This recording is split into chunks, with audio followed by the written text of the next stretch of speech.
Kali di Sindosore, pemirsa Menteri Keuangan Purbayayudi Sadewa merombak 22 pejabat eselon di lingkungan Direktorat Jenderal Bea dan Cukai.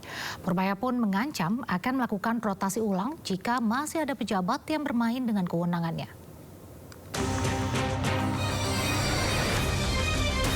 Menteri Keuangan merombak jajaran pejabat di lingkungan Direktorat Jenderal Bea dan Cukai.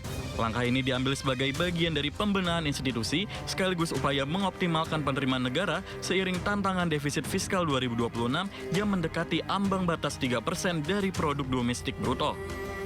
Perombakan tersebut mencakup 22 posisi strategis di Bea Cukai, mulai dari Sekretaris Direktorat Jenderal, jajaran direktur di kantor pusat, hingga kepala kantor wilayah di berbagai daerah. Rotasi dilakukan pada titik-titik yang dinilai krusial, termasuk pelabuhan besar dan unit inti di pusat, guna mendorong kinerja yang lebih efektif dan transparan. Purbaya pun mengancam akan kembali merombak Bea Cukai jika masih ada pejabat yang bermain dengan kewenangannya. Bahwa depan kita nggak boleh main-main lagi.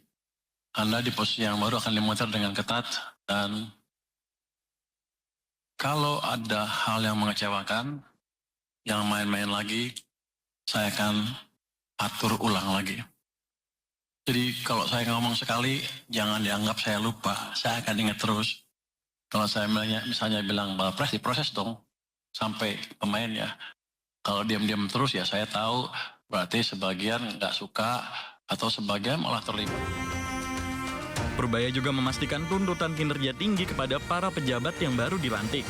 Ia meminta seluruh jajaran bekerja lebih keras untuk memaksimalkan pengumpulan penerimaan dari sektor kepabeanan dan cukai, serta memastikan tidak ada ruang bagi praktik yang merugikan negara. Pemirsa, hari ini lagi-lagi indeks harga saham gabungan ambruk hingga tembus 8%. Meski anjlok, Menteri Keuangan Purbayayudi Sadewa meminta pasar tidak panik.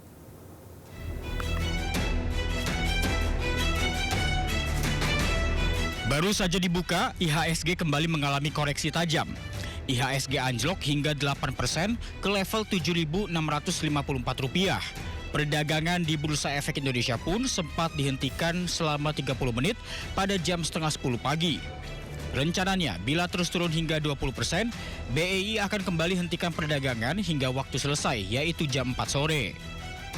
Menteri Keuangan Purbayayudi Sadewa mengaku tak khawatir ambruknya IHSG. Purbaya pastikan akan segera lakukan koreksi hingga Mei 2026. Ya, gimana Pak hari ini? Ya, saya kan jatuh karena berita yang MSCI itu yang menganggap kita kurang transparan dan banyak goreng-gorengan saham segala macam kan. Dan persyaratan mereka yaitu lebih bersih sama votingnya berapa persen.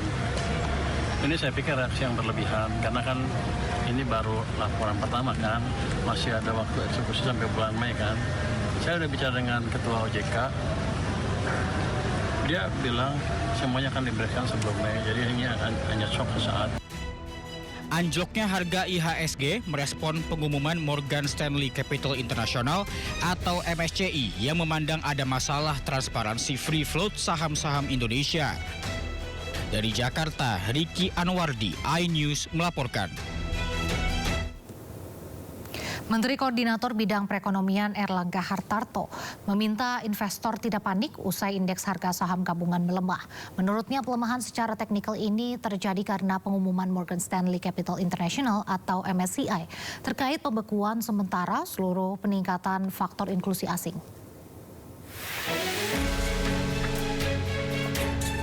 Menteri Koordinator Bidang Perekonomian Erlangga Hartarto menilai pelemahan indeks harga saham gabungan atau IHSG secara teknikal terjadi karena pengumuman Morgan Stanley Capital International atau MSCI terkait pembekuan sementara seluruh peningkatan faktor inklusi asing atau Foreign Inclusion Factor serta jumlah saham atau number of share untuk sekuritas Indonesia. Erlangga meminta investor tidak perlu panik saat IHSG melemah karena resiko ini merupakan konsekuensi investasi saham yang sudah lumrah. Untuk itu Erlangga akan memonitor dan berdiskusi dengan otoritas jasa keuangan sebagai lembaga pengawas pasar saham. Pertama ada technical MSCI, yang kedua tentu dari BEI Bursa itu perlu untuk melakukan evaluasi. Evaluasi evaluasi mengenai apa yang diminta oleh MSCI. Ya. Belum transparan Pak ya? Apa? Soal transparansi atau? Ya tentu kan kalau transparansi kan itu persyaratan bagi seluruh penyelenggara pasar modal.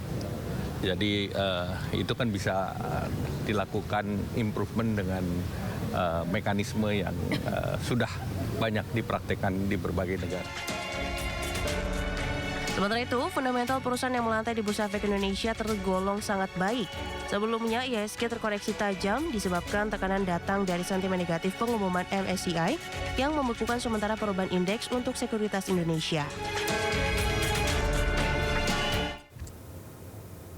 Pemirsa, kilau emas makin tak terbendung. Hari ini cetak rekor tertinggi, harga emas tembus Rp3.168.000.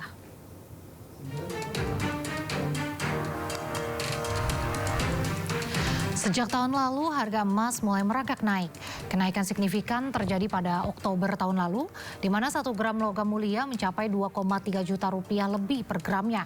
Awal tahun ini, kilau emas makin tak terkejar. Sejak hari Rabu, 1 gram emas tembus 3 juta rupiah. Dan hari ini, 29 Januari 2026, harga emas 1 gram mencapai 3.168.000 rupiah.